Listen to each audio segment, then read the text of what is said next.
We're going to have just a really short ceremony program here. We have 3 survivors we're blessed with this morning from Oklahoma, Boston Marathon, and the Sandy Hook incidents. Our first speaker is Hector Hernandez, who is the Deputy Special Agent in charge with the United States Secret Service. Hector began his federal career in Oklahoma with the Social Security Administration in 1989, and later was transferred to a field office in Texas in 1990. After having worked in Texas, Hector still had many ties and many friends in the Alfred P. Murray building.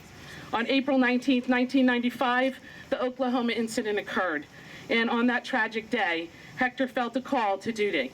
Having had several friends in the federal building, he served as a first responder to the incident. Mr. Hernandez's bravery in aiding in the aftermath was unmatched.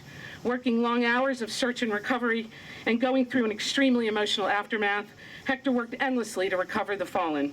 Hector was not only a survivor, but he lost many good friends on that day. Hector?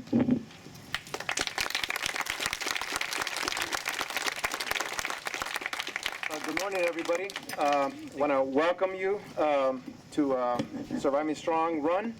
I want to thank Lois Blevins for creating such a wonderful organization.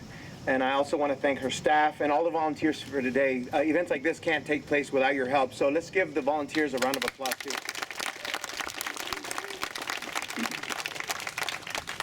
I don't know the full background of the creation excuse me, of the National Center for Citizen Safety, but I can tell you this, organizations like this really do matter. They really do make a difference. Its mission of raising public awareness, citizens do matter, and especially in assisting us in law enforcement. You can make the difference. My role in Oklahoma City during that tragic day was very difficult for me as a person, but also as a law enforcement officer. And looking back on it and then watching all of the investigation that unraveled, there were several people that really could have made a difference. That could have prevented that tragic incident if they had just stepped up and maybe made that one phone call, reached out, talked to a neighbor about it, saying, I don't think this looked right. But nonprofits like this are going to make the difference. They really are. And you have to remember that citizens do matter. Citizens do make a difference. And citizens can save lives. I can't turn time back and change what's happened, but you certainly can. You can make the difference in the future. So again, I want to thank Lois Blevins for such a wonderful, wonderful event today. Let's all have a great race, and let's remember what we're here for, and thank you very much.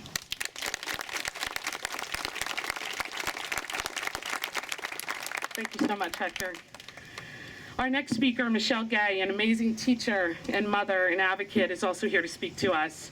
She is a surviving mother of Josephine Grace, forever 7 years, who lost her life in the Sandy Hook Elementary School on December 14th, 2012. Josephine loved the color purple. She was born in Maryland, by the way, and Michele is also from Maryland. She grew up in a family of Ravens fans, okay, so maybe they didn't win last night, and developed an affinity for all things that were purple. She rarely left the house without wearing something purple. In Josephine's memory as well, Michele, with another Sandy Hook surviving mother, formed a nonprofit called Safe and Sound Schools. Michele is now working very hard with her team to promote awareness for safer schools across the nation for our kids and the kids of the future. Michele.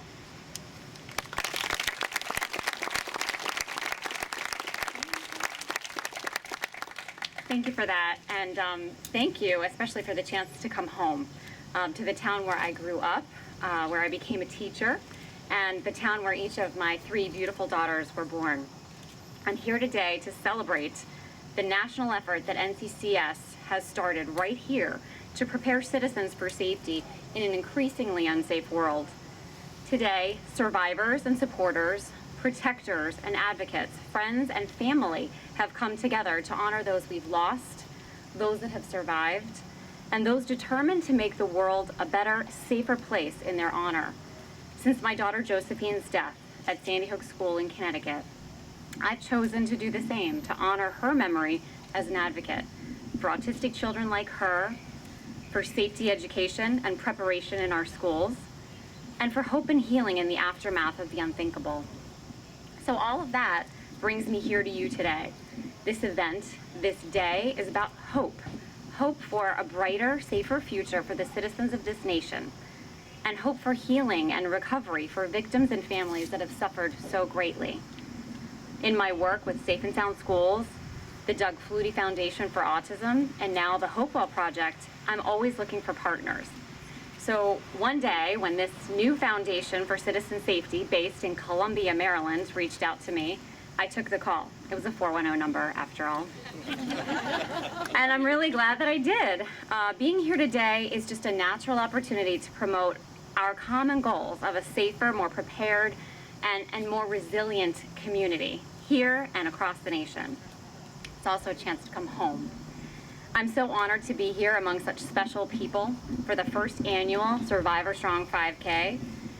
The NCCS team, Erika, Brannock, Hector, Hernandez, and the many servicemen and women that are here with us today, as well as each of you that are ready to help us work for a safer tomorrow. Thank you for inviting me to join you. Good luck and have a great time out there. I'll see you at the finish line.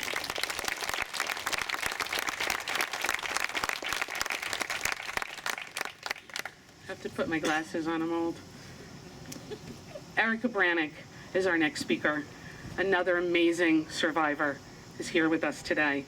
Erika was at the finish line at the Boston Marathon on April 15, 2013, when the unimaginable happened. Erika is a former preschool teacher who now wants to focus on teaching children in distress.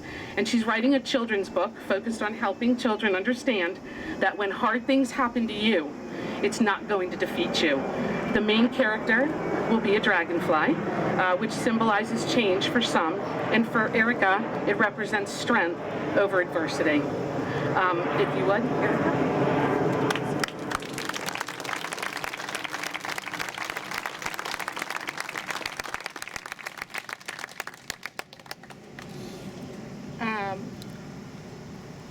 First, I'd like to thank Lois and the National Center for Citizen Safety, for inviting me here this morning to support their amazing mission to raise awareness of public safety and support survivors. I also want to thank all of you for getting up this morning to show your support for this cause.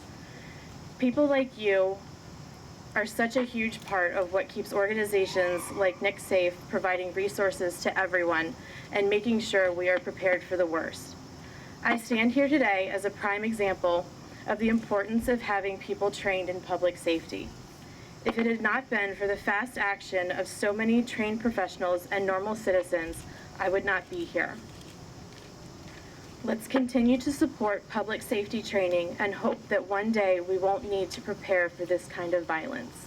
Thank you.